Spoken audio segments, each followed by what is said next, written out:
আসসালামু আলাইকুম গাইস, আপনারা সবাই কেমন আছেন? আশা করি সবাই ভালো আছেন। আলহামদুলিল্লাহ আমিও ভালো আছি। তো আমি যে ভিডিওটা আজকে আপনাদের সাথে শেয়ার করব, আশা করি আপনারা প্রথম থেকে শেষ পর্যন্ত দেখবেন। এখানে আমি নিয়েছি গোটা মশলা। এটা হলো কালো এলাচ, বড় এলাচ বলে, এটা হলো ছোট এলাচ, এটা হলো লবঙ্গ, এটা হলো দারচিনি। সব আমি দিয়ে দিলাম। এবার এখানে দিয়ে দেবো আমি পেঁয়াজ কুচি, দিয়ে দেবো আমি আদা রসুন পেস্ট এখানে। আর এটা আমি হলো জিরা আর ধনিয়া, গোটা জিরা গোটা ধনিয়া দুটো আমি পাটায় বেটে নিয়েছি। এটা আপনারা যদি একটু কষ্ট করে পাটায় বেটে দেন তাহলে দেখবেন আপনাদের তেহারি বা বিরিয়ানি যেটাই রান্না করেন না কেন, যে কোনো মশলাতে এটা অনেক স্বাদ বেশি হয়। এখানে দেবো আমি এই জায়গায় মরিচের গুঁড়া। এবার দিয়ে দেবো আমি এখানে গরুর মাংসের রেডিমেড যে মশলাটা থাকে সেটা, এটা আমি এখানে দুইটা বিরিয়ানি মশলা দিয়ে দিলাম। রেডিমেড বিরিয়ানি যে মশলাটা আছে সেটাই দিয়ে দিলাম। দিয়ে দেবো আমি টমেটো কুচি। এখানে সসটাও দিতে পারেন, সস যদি না থাকে ওই ক্ষেত্রে আপনি টমেটোটা ইউজ করতে পারেন। তো এখানে দিয়ে দিলাম আমি তেল। এখানে আমি সয়াবিন তেল দিলাম, আর দেবো আমি একটু সরিষার তেল।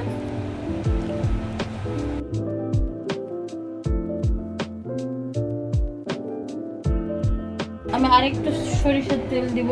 আমার কাছে মনে করছে সরিষার তেলটা একটু কম হয়ে গেছে।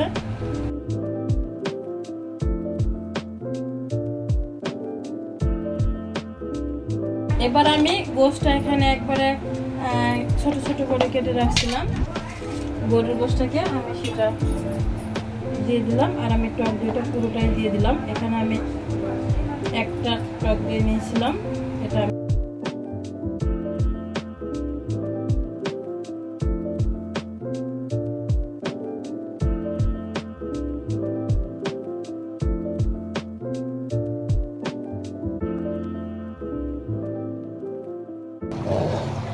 তো গোশটা আমার অলরেডি হয়ে গেছে।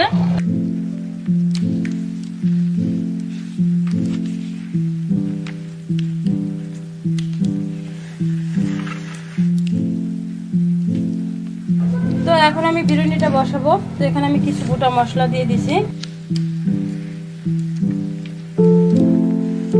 তো চালটা আমি ভেজে নিচ্ছি। এবার দিয়ে দিব আমি গোটা কাঁচামরিচ, পেঁয়াজ বেরেস্তা,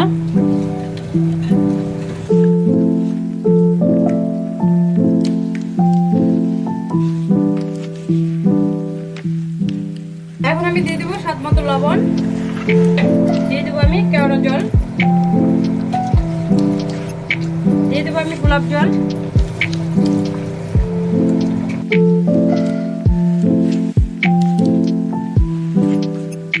সেটা হলো এখানে আমি গুঁড়া দুধ দিয়েছি,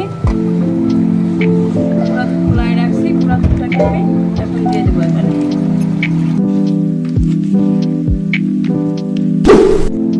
তো আমার বিফ তেহারিটা হয়ে গেছে।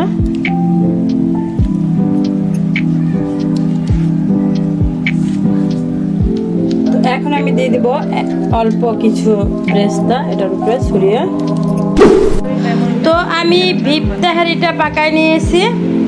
অলরেডি আমার সব কিছু হয়ে গেল। এবার আমি ফাইনালি আপনাদের দেখাইতেছি বিফ তেহারিটা কেমন হয়েছে। যদি আপনাদের ভালো লাগে অবশ্যই আপনাদের পেজ একটা শেয়ার দিয়ে দিবেন, আর আমার পেজটাকে একটা লাইক দিয়ে রাখবেন। আর অবশ্যই যারা আমার ইউটিউব চ্যানেলের ফ্রেন্ড আছেন, যারা এখনও আমার চ্যানেলটাকে সাবস্ক্রাইব করেন না, আপনাদের সামনে আমার ভিডিওটা গেলে তাদের প্রত্যেকের কাছে অনুরোধ থাকবে আপনাদের কাছে, আপনারা যাতে আমার পেজটাকে সাবস্ক্রাইব করে দেন। আর আজকের ভিডিও এই পর্যন্তই। ভালো থাকবেন সবাই, আমার জন্য দোয়া করবেন। আমি আপনাদের সকলের জন্য দোয়া করি। আল্লাহ হাফেজ।